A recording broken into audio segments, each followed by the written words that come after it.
Dukung like, komen, share, subscribe channel Mimin Kakak dan jangan lupa diklik loncengnya agar tetap update cerita di channel Mimin. Terima kasih banyak untuk kakak yang sudah subscribe, selamat mendengarkan dan terima kasih.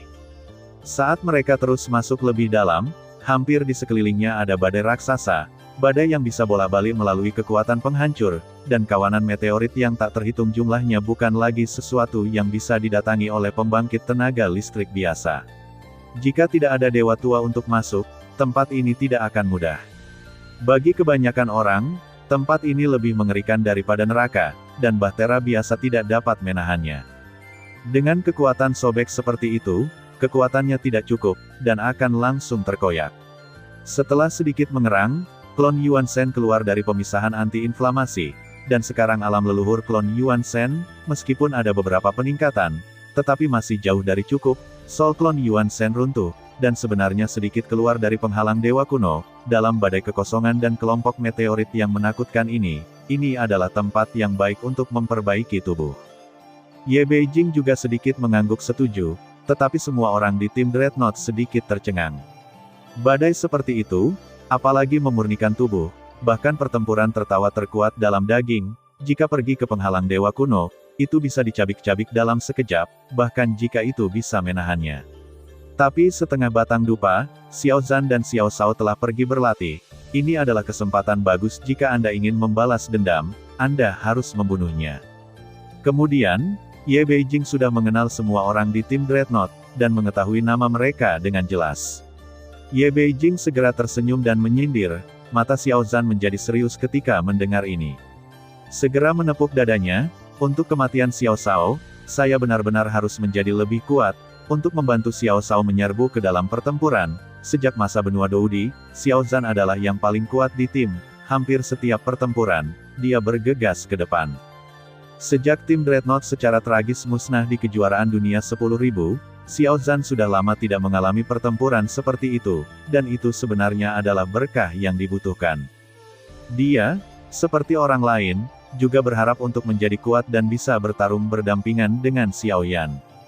Mata Xiao Zhan sangat tegas, dan dia benar-benar menggerakkan tubuhnya secara langsung, dan benar-benar bergegas ke perlindungan dewa kuno. Xiao Yan tidak menghentikannya, tetapi melihat Xiao Zhan bergegas keluar, tetapi badai kosong dan kelompok meteorit bukanlah Xiao Zhan. Kekuatan hari ini dapat menahan saat dia melangkah keluar dari perlindungan, tubuh fisiknya tidak bisa lagi menahan depannya dan terbang. Sebuah meteorit besar meraung dengan angin terlarang yang menakutkan. Xiao Zhan jelas meremehkan persyaratan tubuh fisik di sini, tetapi sekarang sudah terlambat untuk mundur. Meteorit terbang di depan Anda dalam sekejap mata. Jika dia terkena meteorit ini, bahkan jika Xiao Zhan tidak mati, dia pasti akan terluka parah. Ini bukan meteorit biasa, tetapi mengandung logam keras yang mendatangkan malapetaka di kehampaan dan memiliki kekuatan penghancur yang menakutkan. Hu Teng tepat sebelum meteorit menghantam, dan tiba-tiba sesosok muncul di depan Xiao Zhan. Sosok lurus itu bahkan tidak bergerak, tetapi membiarkan meteorit itu menabrak daging hidup-hidup, dan tiba-tiba meteorit di depan Xiao Zhan langsung hancur. Sosok lurus itu sudah tidak bergerak, menahan kekuatan badai di belakangku, dan itu bermanfaat bagimu. Sosok lurus adalah klon Yuan Shen anti-inflamasi. Pada saat ini, omong-omong, dia juga membantu Xiao Zhan untuk mengolah tubuh fisiknya dalam klon tubuh yang rusak, dan kemudian dia bahkan mengeluarkan setetes darah esensi Yuan Shen dan mengirimkannya ke pertempuran sekolah. Setelah yang terakhir menelannya, itu meledak dengan ki dan kekuatan darah yang menakutkan yang belum pernah terjadi sebelumnya, tetapi itu hanya setetes darah saraf Yuan, yang sebenarnya bahkan lebih menakutkan daripada badai void. Ini cukup untuk menyerap tubuh dan kekuatan Xiao Zhan dari darah saraf Yuan, dan dia akan dapat membuat kemajuan besar, menyumbangkan esensi dan darahnya, dan terganggu untuk membantunya berkultivasi. Tampaknya itu adalah persaudaraan yang telah melewati hidupnya. Ye Beijing memandang Xiao Yan sendiri, yang tersenyum sedikit, dan kemudian melihat banyak sosok di sekitarnya. Setiap orang di sini sama pentingnya dengan hidup saya. Xiao Yan berkata dengan serius, dan semua orang memandang dewa anti-inflamasi satu demi satu ketika mereka mendengar kata-kata itu, dan mereka tergerak. Bagaimana mungkin mereka tidak memahami kultivasi keras Xiao Yan, dan kemudian berapa banyak kesengsaraan yang telah dilalui roh manusia untuk mencapai titik yang begitu kuat sekarang, dan mereka dapat pergi dari kehampaan Laut Barat ke alam dewa kuno, dan mereka bahkan pernah ke dunia bawah ketika alam dewa kuno dalam bahaya. Justru karena perlindungan Xiao Yan. Bagaimanapun, lindungi integritas mereka.